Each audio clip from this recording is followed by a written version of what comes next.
இது மகிமை நேரம். பிதாவாகிய தேவனாலும் கர்த்தராகிய இயேசு கிறிஸ்துவினாலும் உங்கள் எல்லாருக்கும் கிருபையும் இரக்கமும் சமாதானமும் உண்டாவதாக. இந்த நாளின் செய்திக்கு ஆதாரமாக நான் எடுத்துக்கொண்ட வேத வசனம் 1 ராஜாக்கள் 8:37-38 வசனங்கள். 1 ராஜாக்கள் 8:37. தேசத்திலே பஞ்சம் உண்டாகிற போதும், கொள்ளை நோய் உண்டாகிற போதும், வறட்சி, சாவி, வெட்டுக்கிளி, பச்சைக்கிளி உண்டாகிற போதும், அவர்கள் சத்துருக்கள் தேசத்தில் உள்ள பட்டணங்களை முற்றுகை போடுகிற போதும், யாதொரு வாதையாகிலும் யாதொரு வியாதியாகிலும் வருகிற போதும், உம்முடைய ஜனமாகிய இஸ்ரவேல் அனைவரிலும் எந்த மனுஷன் ஆனாலும் தன் இருதயத்தின் வாதையை உணர்ந்து இந்த ஆலயத்துக்கு நேராக தன் கைகளை விருத்தி செய்யும் சகல விண்ணப்பத்தையும் சகல வேண்டுதலையும் உம்முடைய வாசஸ்தலமாகிய பரலோகத்தில் இருக்கிற தேவரீர் கேட்டு மன்னித்து. உணர்கிற உணர்வு, எதிலெல்லாம் நமக்கு உணர்வு வேண்டும் என்று நாம் தியானித்து வருகிறோம். ஏன் வேண்டும் என்று தியானித்தோம். நேற்றைய தினத்திலே நமக்கு முக்கியமானது பாவ உணர்வு, பாவத்தை அறிக்கையிடுகிற ஒரு உணர்வு வேண்டும் என்று நாம் பார்த்தோம். இந்த நாளிலே நாம் பார்க்க போகிறது வாதையை உணர்கிற ஒரு உணர்வு, தன் இருதயத்தின் வாதையை உணர்கிற ஒரு உணர்வு. அதற்கு முன்னால் சாலமோன் ராஜா அந்த எதிலெல்லாம் கஷ்டங்கள் வருகிறது என்று பட்டியலிடுகிறார். பஞ்சம், கொள்ளை நோய், வெட்டுக்கிளி, சிறையிருப்பு, அந்நியர் வந்து தேசத்தை முற்றுகை போடுகிறதுனால் சொந்த தேசத்திலேயே சுயாதீனமாக நடக்க முடியாத ஒரு சிறையிருப்பு. இப்படிப்பட்ட வாதைகள் வரும் பொழுது உம்முடைய ஜனமாகிய இஸ்ரவேல் எந்த மனுஷனானாலும் தன் இருதயத்தின் வாதையை உணர்ந்து ஜெபிக்கும் பொழுது பரலோகத்தில் இருக்கிற தேவரீர் கேட்டு உம்முடைய ஜனங்களுக்கு இரக்கம் செய்யும் என்று ஜெபிக்கிறார். கஷ்டங்கள், பாடுகள் வரும் பொழுது அந்த வாதையை நாம் உணர வேண்டும். நான் சிலரை கவனித்திருக்கிறேன், பெரிய பாடுகளை பட்டு கொண்டிருப்பார்கள், வாழ்க்கையின் கஷ்டங்களை அனுபவித்து கொண்டிருப்பார்கள். ஆனால் அதை அவர்கள் கஷ்டமாக உணர்வதில்லை, கஷ்டமாக அதை எடுத்துக்கொள்வதில்லை. சில டயபெட்டிக் பேஷண்ட்ஸிடம், சில அந்த சர்க்கரை வியாதி உள்ளவர்களிடம் பேசி பாருங்கள். அவர்கள் எடுக்கிற மாத்திரைகளை பற்றி சொல்வார்கள், சாப்பிடாமல் இருக்கிற காரியங்களை பற்றி சொல்வார்கள். அதெல்லாம் கதை கதையாக சொல்லி கொண்டிருப்பார்கள். அது கஷ்டமானது என்று அவர்கள் உணர்வது போல் தெரியாது. இருதயத்தின் வாதையை உணர வேண்டும். உணர்ந்து ஜெபிக்கும் பொழுது கர்த்தர் விடுதலை தருகிறார். யோவான் 5ஆம் அதிகாரத்திலே நாம் ஒரு மனிதனை பற்றி பார்க்கிறோம்.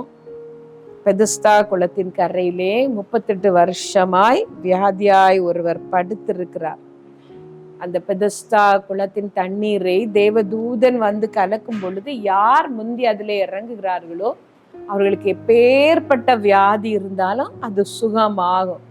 ஆகவே அந்த அந்த குளக்கரையிலே வியாதிஸ்தர் நிறைய பேர் படுத்திருக்கிறார்கள். இயேசு கிறிஸ்து அந்த வழியாக வருகிறார். அங்கே ஒருவர் படுத்திருக்கிறார். 38 வருஷ வியாதி, நீண்ட நாட்களாக அவர் அனுபவித்து கொண்டிருந்த ஒரு வியாதி. கர்த்தர் அவரிடம் போய் கேட்கிறார், சொஸ்தமாக வேண்டும் என்று விரும்புகிறாயா? 38 வருஷ வியாதி உள்ளவன் என்று கர்த்தருக்கு தெரிகிறது. அந்த குளக்கரையிலே அவர் படுத்திருக்கிறார் என்றால் சுகத்திற்காக தான் அவர் படுத்திருக்க வேண்டும்.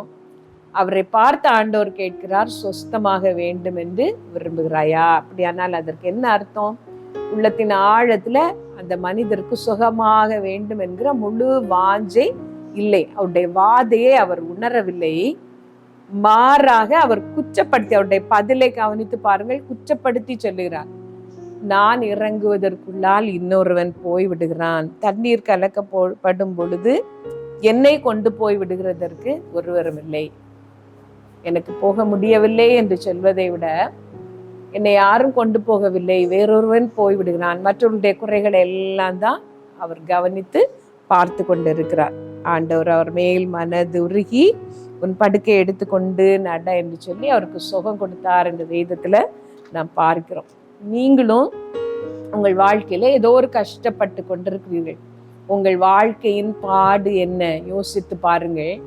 உங்களிடம் இயேசு கிறிஸ்து வந்து அதை பற்றி கேட்டால் என்ன சொல்வீர்கள்? நீ என்ன பாடுபடுகிறாய், உனக்கு என்ன வேண்டும் என்று கேட்டால் அந்த வியாதியை விஸ்தரித்து சொல்வீர்களா? உங்கள் பிள்ளைகள் உங்களை கவனிக்கவில்லை என்று குறை சொல்வீர்களா? இல்லை வேறு எதையோ பற்றி அவரிடம் பேசுவீர்களா? இல்லை, ஆண்டவரே எனக்கு இதுதான் வியாதி, என் மகளுக்கு திருமணமாகவில்லை, அதுதான் பிரச்சனை, என் புருஷனுக்கு சுகவீனம், அதுதான் என்னுடைய பிரச்சனை, எனக்கு சர்க்கரை வியாதி அநேக நாட்களாக இருக்கிறது, அதுதான் பிரச்சனை, எனக்கு சுகம் தாரும் என்று கேட்பீர்களா? ஆண்டவரே என் மகள் எந்த வரனையும் ஏற்றுக்கொள்ளவில்லை, அவள் ஏதோ ஒன்று மனதிலே வைத்திருக்கிறாள், அப்படி மற்றதெல்லாம் நீங்கள் குறை சொல்வீர்களா? உங்கள் வாதையை நீங்கள் உணரும் பொழுது கர்த்தர் உங்களுக்கு உதவி செய்வது எளிதாக இருக்கும். வாதையை உணராத பொழுது உங்கள் மனம் திரும்ப திரும்ப அந்த பாடுகளுக்கு நேராக தான் போய்கொண்டிருக்கும். சுகத்தையும் விடுதலையும் நீங்கள் ஏற்றுக்கொள்ள மாட்டீர்கள், அதை அனுபவிக்க மாட்டீர்கள். இஸ்ரவேல் ஜனங்களை ஆண்டவர் பலத்த கையினாலும் ஓங்கிய புயத்தினாலும் அந்த எகிப்திலிருந்து வெளியே கொண்டு வருகிறார். கர்த்தர் அவர்களுக்காக எவ்வளோ பிரயாசப்பட்டு அவர்களை அற்புதமாய் நடத்தி அந்த வனாந்தரத்திலே கொண்டு வருகிறார்.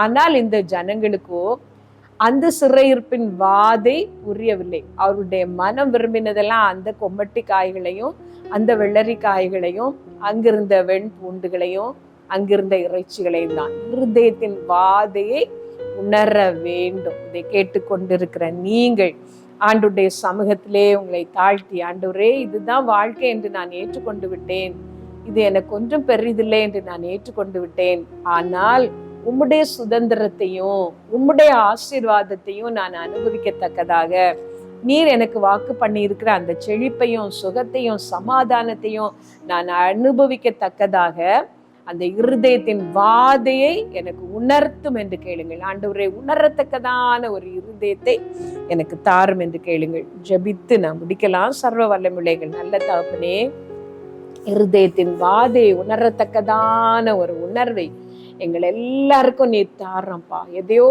ஒன்றை குற்றஞ்சாட்டி எங்கள் பொறுப்பிலிருந்து நாங்கள் தப்புகிறோம். எங்களுக்கு வர வேண்டிய விடுதலையும் ஆசீர்வாதத்தையும் நாங்கள் அல்ல தட்டி போடுகிறோம். வாதை உணர்ந்து நீர் எங்களுக்கு வைத்திருக்கிற எல்லா நன்மைகளையும் அனுபவிக்கத்தக்கதான அந்த அபிஷேகத்தை அந்த கிருபையை நீர் எங்களுக்கு தாரும். உடைய கரத்திலே எங்கள் பாடுகளை ஒப்பு கொடுக்கிறோம், எங்கள் வாழ்க்கையின் காரியங்களை தருகிறோம். எங்களை ஆசீர்வதிக்கவே ஆசீர்வதியும், பெருகவே பெருக பண்ணோம், எங்களை உயர்த்தும் ஆண்டவரே. உடைய கரத்திலே நாங்கள் தந்து ஜெபிக்கிறோம். இயேசு நாமத்துல கேட்கிறோம் ஜீவனுள்ள எங்கள் நல்ல பிதாவே, ஆமென்.